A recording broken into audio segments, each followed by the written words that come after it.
This is Literature for 247, a free online literature class. This video is about an African novel titled Redemption Road, written by Elma Shaw. Earlier on this channel, we discussed the plot summary, the character analysis, the themes, and the narrative techniques. We've also discussed chapters 1 to 24 of this novel on this platform. So, this is chapters 25 and 26. If you need the links to those videos earlier discussed, you can make your request through the comment section that I should send you the link to those videos, and I will do that. Let's go into the classroom.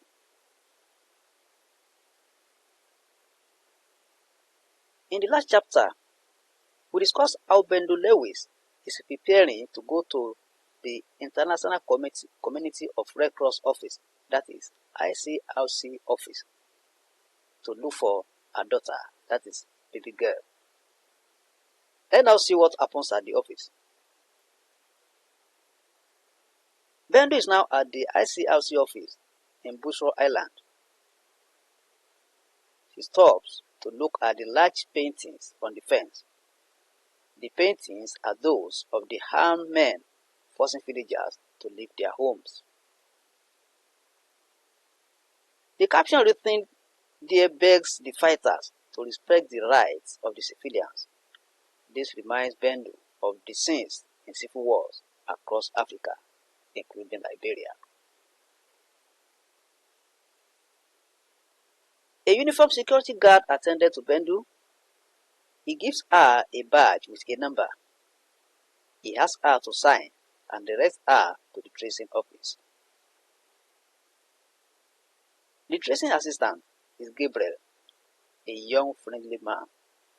He tells Bendu to sit down while he searches for the form to give to her. The cabinet contains files from other African countries apart from Liberia. Gabriel hands the tracing request form to Bendu and tears drop on her cheeks.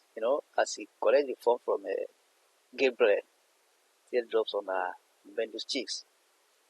Gabriel asks her what the matter is. Bendu replies that she knows he will first ask for her daughter's name, but she doesn't know it.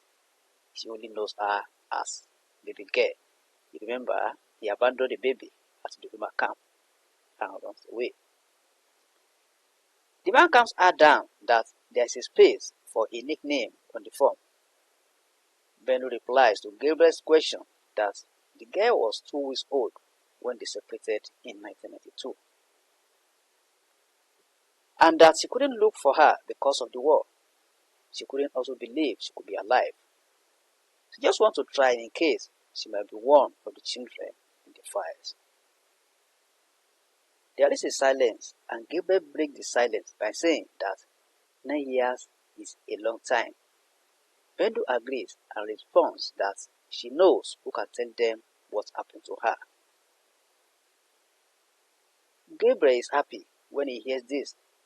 He then tells Bendu to send a Red Cross message to reach the person. He tells her to fill out the tracing request form also. The form includes pertinent information about the child. She decides to write 3 Red Cross messages in case Mamusu and her daughters are separated. After this, Gabriel tells Bendu that they will first search the databases for baby girl in case she has been registered sometimes. He says the messages will be sent to the ICRC animators in the camps where the women might move to after leaving the Luma. He explains that the animator will keep on searching and will be updating the Monrovia office every 2 months. Gabriel replies to Bendu's question that they will get in touch with her by sending a caseworker to her or through a phone call if there is any development. Bendu expresses her mind that she can't wait for long again to see her daughter. Gabriel advises that it is destined to happen. Bendu prays as she leaves the office that baby girl was registered as a separated child by Mamusu and her daughters after escaping from the Luma. She also asks herself if they decide to keep baby girl as their home, or if she was not registered and the women are not found. She also thinks of the child found by Agnes and raised. What if the boy has a mother somewhere looking for him? She concludes that a woman's joy is another woman's sorrow. That is chapter 25. Now chapter 26. This chapter is about Commander Cobra, also known as Moses Vane. Moses Vane is in his room at Bendu house watching the footage of the World Trade Center in the United States hit by the hijacked planes by a team of terrorists. He's watching it in the TV inside his room in the house. That is the hotel. He's surprised by the reality of the tower crumbling to the ground. This incident really took place September 11 in the year 2001 in America, claiming many lives. Vane sips his beer and looks at the images of the identified hijackers so far. He goes into the minds of the hijackers that they knew they would die for what they believed in that day. He asks whether they thought of the innocent people that would be affected or whether they were justified in the presence of God. His thoughts also go to Judge Dagosi and how they are able to get away with many things, that is, many atrocities. He also looks back on his own life, trying to defend his people. Despite that, things are getting worse as the poor are becoming poorer. He remembers the assertion of his boss that the oppressed in Liberia also want to be oppressors. They don't want to be free. Moses Vane is locked up in the room in Bendu house. The mission has been postponed, according to the chief. He stands up and takes a small plastic containing cocaine from a drawer and sniffs it.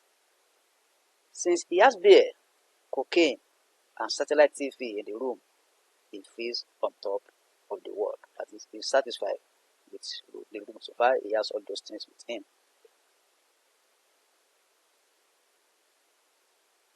Vane wishes to start a new life. He will settle down and make amends with those he hurt. He might even undergo a course and become an advocate for poor laborers. His mind goes to the hijackers again as he watches it on the television stations. He says, had it been one or two of the hijackers change their minds, the operation would have failed. He says, there's no place for traitors in our revolution. Vane then remembers the 12 guys he caught at Duluma, plotting to betray him and deserve to be killed. One was picked to serve as a deterrent to the others. This also reminds him of his uncle, who he will live with after the death of his parents. The uncle is somebody who is lacking in confidence. He compares his relationship with his master with that of a slave and his master, and even worse. He couldn't even control his wife. Vane was forced to do all the work in the house and beat him often. Vane ran away into the streets. After 2 years, that he was not sent to school. Vane understood that education was the way to take him to a better life. Bad boys were being rounded up and sent to school at that time and taught vocational training, and it was very easy for him to be arrested then.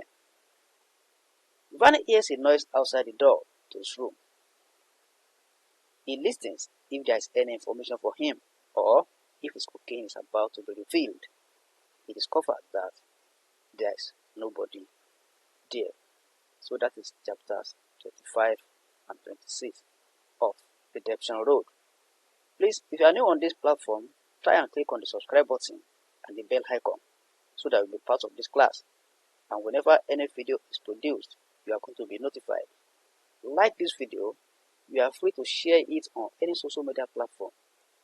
Invite your friends and colleagues to join us, teachers in the house, into this platform to your students. Parents, introduce this platform to your children. If you have any comments or any question, send it through the comment section there. It it will be attended to. Thank you. See you in the next class.